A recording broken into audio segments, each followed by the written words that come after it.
শুভ সকাল বন্ধুরা। আজ 6 অক্টোবর সোমবার। আজকের সকালের বরাক উপত্যকা তথা আসামের গুরুত্বপূর্ণ বিশেষ বিশেষ খবর হলো, কাল মঙ্গলবার একদিনের সফরে শিলচর আসছেন কাছাড় জেলার অভিভাবক মন্ত্রী জয়ন্ত মল্ল বড়ুয়া। তার সঙ্গে আসছেন প্রদেশ বিজেপি সভাপতি দিলীপ শইকিয়া এবং সাংগঠনিক সম্পাদক রবীন্দ্র রাজু। মঙ্গলবার সকাল 7:30টায় শিলচর বিমানবন্দরে মন্ত্রীসহ সংগঠনের 2 কর্মকর্তাকে স্বাগত জানাবেন কাছাড় বিজেপির নেতারা। কাছাড় জেলা বিজেপি সূত্রে খবর, মঙ্গলবার অরুণোদয় প্রকল্প নিয়ে গুয়াহাটিতে আনুষ্ঠানিক বক্তব্য রাখবেন মুখ্যমন্ত্রী হিমন্ত। মুখ্যমন্ত্রীর বক্তৃতা অনুষ্ঠান শুরু হবে সকাল 10:30টায়। রাজ্যের অন্যান্য স্থানের সঙ্গে কাছাড় জেলার বিভিন্ন অঞ্চলে সেই অনুষ্ঠান সরাসরি সম্প্রচার করা হবে। পাশাপাশি আনুষ্ঠানিকভাবে অরুণোদয়ের অর্থ হিতাধিকারীদের ব্যাংক অ্যাকাউন্টে চলে যাবে। এর জন্য বিভিন্ন স্থানে সরকারি অনুষ্ঠান আয়োজন করা হবে। পাশাপাশি বিজেপির বুথ এবং মণ্ডল স্তরে মুখ্যমন্ত্রীর অনুষ্ঠান সম্প্রচার করার পরিকল্পনা গ্রহণ করা হয়েছে। প্রশাসনিক স্তরে অনুষ্ঠান সম্প্রচারের ব্যবস্থা করা হতে পারে। তবে সাংগঠনিক অনুষ্ঠানে সকাল 10:30টায় যোগ দেবেন মন্ত্রী জয়ন্ত মল্ল বড়ুয়া সহ দিলীপ শইকিয়া এবং রবীন্দ্র রাজু। অনুষ্ঠান চলবে বেলা 12:30টা পর্যন্ত। জানা গেছে, কাছাড় বিজেপির 1575 বুথে অরুণোদয় 3.0-র কেন্দ্রীয় উদ্বোধনী অনুষ্ঠান সম্প্রচার করা হবে। নিউ শিলচর এলাকার একটি বুথের অনুষ্ঠানে যোগ দেবেন প্রদেশ বিজেপি সভাপতি দিলীপ শইকিয়া। এছাড়াও উদারবন বিধানসভার রংপুর মণ্ডলের এক বুথে থাকবেন প্রদেশ সাংগঠনিক সম্পাদক রবীন্দ্র রাজু। আইরংবাড়ায় আয়োজিত এক অনুষ্ঠানে যোগ দেবেন অভিভাবক মন্ত্রী জয়ন্ত মল্ল বড়ুয়া। প্রদেশ সভাপতিকে নিয়ে মন্ত্রী কাছাড় বিজেপির ইটখোলার সদর কার্যালয়ে আসবেন দুপুর 1টায়। সেখানে কিছুক্ষণ বিশ্রাম নেবেন তারা। বিকেল 4টায় জেলা বিজেপি আয়োজিত বিজয়া সম্মেলনে অংশগ্রহণ করবেন মন্ত্রী। বিজয়া সম্মেলন অনুষ্ঠিত হবে শিলচর বঙ্গভবনে।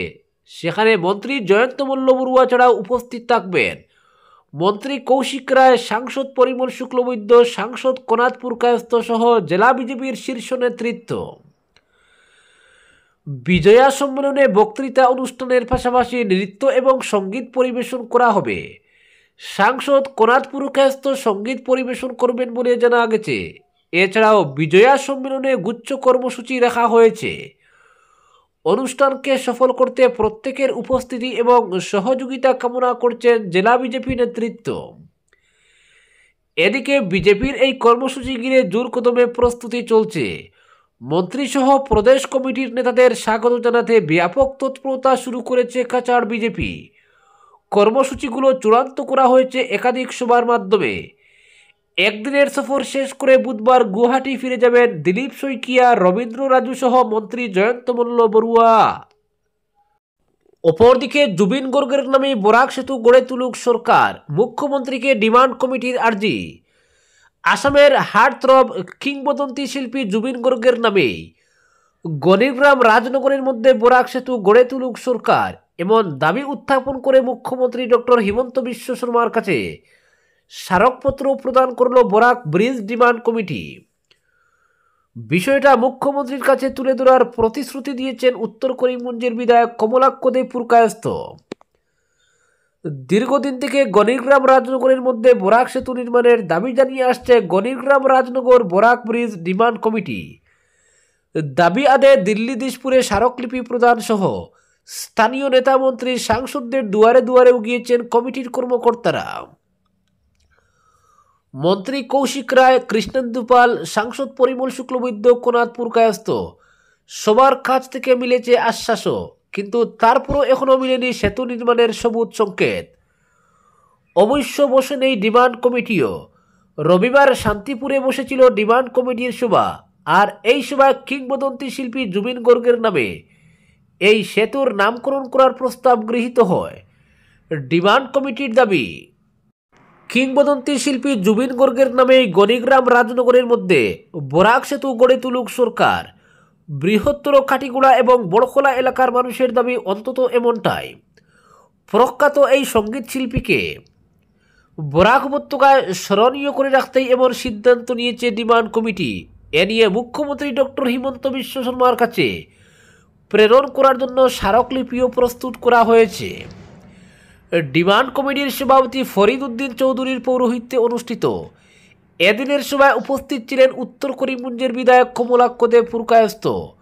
গণিগ্রাম রাজনগর বরাক সেতু নির্মাণের দাবিতে দীর্ঘ বছর থেকে চলে আসা আন্দোলনের বিস্তারিত তথ্য বিধায়কের কাছে তুলে ধরেন মুখ্য উপদেষ্টা মঞ্জুরুল হক লস্কর। এই সেতু নির্মাণ হলে জেলা সদরের সঙ্গে সড়ক যোগাযোগের ক্ষেত্রে বৃহত্তর কাটিগড়া এবং বড়খলার এক বৃহৎ অংশের আমূল পরিবর্তন আসবে বলে বিধায়ককে জানান তিনি। এছাড়াও মহাসড়ক থেকে শ্রীভূমি এবং ত্রিপুরা রাজ্যের যাতায়াতের ক্ষেত্রে বাইপাস হিসাবেও কাজ করবে এই সেতু। এতে এড়ানো যাবে শহর শিলচরের ট্রাফিক সমস্যাও। প্রস্তাবিত এই সেতুর রোড কানেক্টিভিটির তথ্য বিস্তারিতভাবে তুলে ধরা হয়। সব কিছু শুনে এ ব্যাপারে পূর্ণ সহায়তার আশ্বাস দেন বিধায়ক। বলেন, বিষয়টা অত্যন্ত গুরুত্বপূর্ণ। মুখ্যমন্ত্রী ডক্টর হিমন্ত বিশ্ব শর্মার সঙ্গে এ নিয়ে কথা বলবেন তিনি। মুখ্যমন্ত্রীকে বিস্তারিত বুঝিয়েও দেবেন। কিংবদন্তি শিল্পী জুবিন গর্গের নামে এই সেতুর নামকরণের প্রস্তাবকেও স্বাগত জানান কমলাক্ষ বাবু। বলেন, জনপ্রিয় এই শিল্পীর নামে সেতুর নামকরণের প্রস্তাব অত্যন্ত প্রশংসনীয়। তার কথায়, সরকারের কাছ থেকে সেতু নির্মাণের জন্য সবুজ সংকেত আদায় করতে আপ্রাণ চেষ্টা চালাবেন। মুখ্যমন্ত্রী যদি কথা দেন তবে সেতু নির্মাণের ক্ষেত্রে আর কোনো বাধা থাকবে না, কারণ মুখ্যমন্ত্রী কথার খেলাফ করেন না। বরাক নদীর উপর সেতু নির্মাণ বড়সড় প্রকল্প, ফলে আগামী বিধানসভা নির্বাচনের আগে বিভাগীয় সব প্রক্রিয়া চূড়ান্ত করে ওঠা সম্ভব না হলেও মুখ্যমন্ত্রীর সবুজ সংকেত আদায় করার চেষ্টা করবেন তিনি, বলেন কমলাক্ষ। পরে বরাক সেতু নির্মাণস্থল পরিদর্শন করেন তিনি। রাজনগর আইডব্লিউটি ফেরিঘাটে গিয়ে সব কিছু খতিয়ে দেখেন।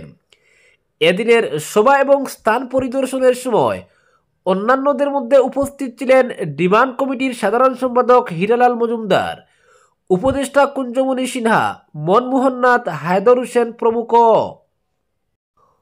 পরবর্তী খবরটি হল, প্রকৃতির রুদ্ররূপে বিপর্যস্ত নেপাল, ভূমিধস ও হড়পাবারে মৃত 51, বানবাসী ভুটানো, সুখ প্রকাশ মোদীর। জেনজি বিদ্রোহের আজ থামতেই এবার প্রকৃতির তাণ্ডবে নেপাল যেন দিশেহারা।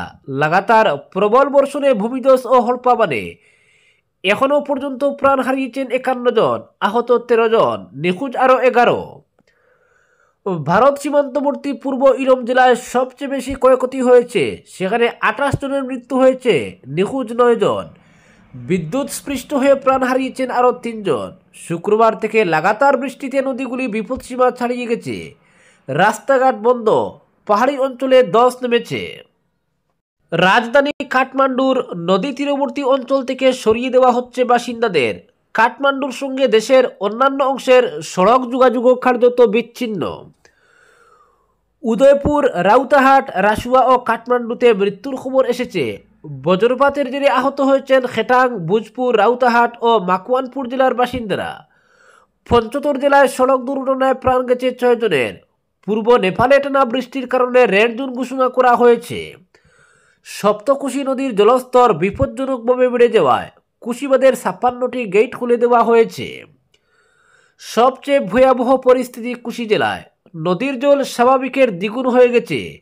সুনসারি জেলার গভর্নর ধর্মেন্দ্র কুমার মিশ্র জানিয়েছেন, কোশি ব্যারেজের সেতুতে ভারী যানবাহন চলাচল নিষিদ্ধ করা হচ্ছে। নদীর জল রাস্তার উপর দিয়ে বইছে, বহু সেতু ভেসে গেছে, আটকে পড়েছেন শত শত পর্যটক ও সাধারণ মানুষ। কাঠমান্ডু বিমানবন্দর থেকে আন্তর্জাতিক বিমান চলাচল অব্যাহত থাকলেও দেশীয় উড়ান ব্যাহত হয়েছে। আবহাওয়া বিভাগ জানিয়েছে, আজ পর্যন্ত ভারী বৃষ্টিপাত চলবে।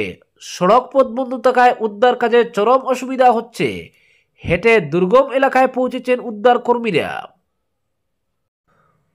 পরবর্তী খবরটি হল, 5 গ্যারেন্টি পূরণ করাই প্রথম লক্ষ্য, শপথ নিয়েই ঘোষণা হাগ্রামার। 2026 বিধানসভা নির্বাচনে বিপিএফ এর গুরুত্বপূর্ণ ভূমিকা থাকবে, বললেন মুখ্যমন্ত্রী হিমন্ত। বড়োল্যান্ডের শাসন ক্ষমতায় ফিরে এলেন হাগ্রামা মহিলারী। রবিবার হাগ্রামার নেতৃত্বে শপথ নিল বিটিসির 5ম কার্যনির্বাহক পরিষদ। বিটিসি সচিবালয় প্রাঙ্গণে এদিন 5ম কার্যনির্বাহক পরিষদের শপথ গ্রহণ অনুষ্ঠান অনুষ্ঠিত হয়। প্রবল ঝড় বৃষ্টি উপেক্ষা করে অনুষ্ঠানে প্রায় 20,000 মানুষের সমাগম হয়। আসামের রাজ্যপাল লক্ষণ প্রসাদ আচার্য, মুখ্যমন্ত্রী ডক্টর হিমন্ত বিশ্ব শর্মা সহ আসাম ক্যাবিনেটের কয়েকজন মন্ত্রীর উপস্থিতি হয়।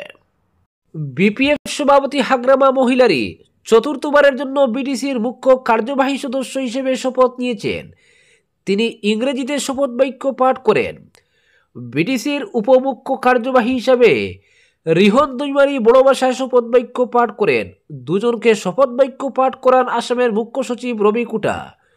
তবে এদিন বিটিসির মুখ্য এবং উপমুখ্য কার্যবাহী সদস্য ছাড়া অন্য কোনো পরিষদকে শপথ বাক্য পাঠ করতে দেখা যায়নি। প্রবল বৃষ্টির মধ্যে শপথ গ্রহণ করে জনতার উদ্দেশ্যে হাগ্রামা মহিলারি বলেন, এটা বৃষ্টি নয়, এটা আশীর্বাদ। বহু বছরের ময়লা ধুয়ে মুছে দিচ্ছে, বহু পুরনো ময়লা ধুয়ে মুছে দেওয়ায় সবাই শান্তি পেয়েছেন, আমাদেরও ব্যয় কমেছে। নির্বাচনের সময় বিপিএফ অনেক প্রতিশ্রুতি দিয়েছিল, আপনাদের অবদান ভুলে যায়নি। আপনারা আমাকে যেভাবে সহায়তা করেছেন এ নিয়ে আমিও আপনাদের পাশে থাকব। কিছু সময় লাগবে, কিন্তু নিশ্চিত থাকুন আমিও আপনাদের সহায়তা করব। মুখ্যমন্ত্রী ডক্টর হিমন্ত বিশ্ব শর্মা নিজের ভাষণে বিটিসি নির্বাচনে অভূতপূর্ব সাফল্য লাভ করা বিপিএফ দল এবং হাগ্রামা মহিলারিকে অভিনন্দন জানান। এদিকে সাংবাদিকদের মুখ্যমন্ত্রী জানিয়েছেন, আসাম সরকার হাগ্রামা মহিলারি নেতৃত্বাধীন বিটিসি প্রশাসনকে আগামী 5 বছর সব ক্ষেত্রে সহযোগিতা করবে। 2026 সালের বিধানসভা নির্বাচনে বিপিএফ এর গুরুত্বপূর্ণ ভূমিকা থাকবে বলেও মন্তব্য করেছেন মুখ্যমন্ত্রী। তিনি বলেন, আমি মনে করি না বিপিএফ এবং বিজেপির মধ্যে সহযোগিতার অভাব থাকবে। তিনি বলেন, হাগ্রামার সঙ্গে আমার 2002-3 সাল থেকে সুসম্পর্ক রয়েছে। কুকরাঝার এলেই হাগ্রামাকে ফোন করি। জুবিন গর্গের ঘটনার জন্য বর্তমানে রাজনৈতিক কথা বলার পরিবেশ নেই।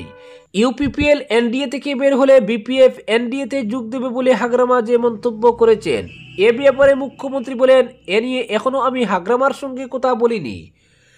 বিটিসিতে অরুণোদয় প্রকল্প সম্পর্কে মুখ্যমন্ত্রী বলেন, বিটিসি প্রশাসন আমাদের তালিকা দিলে আমরা অরুণোদয় দিতে পারব।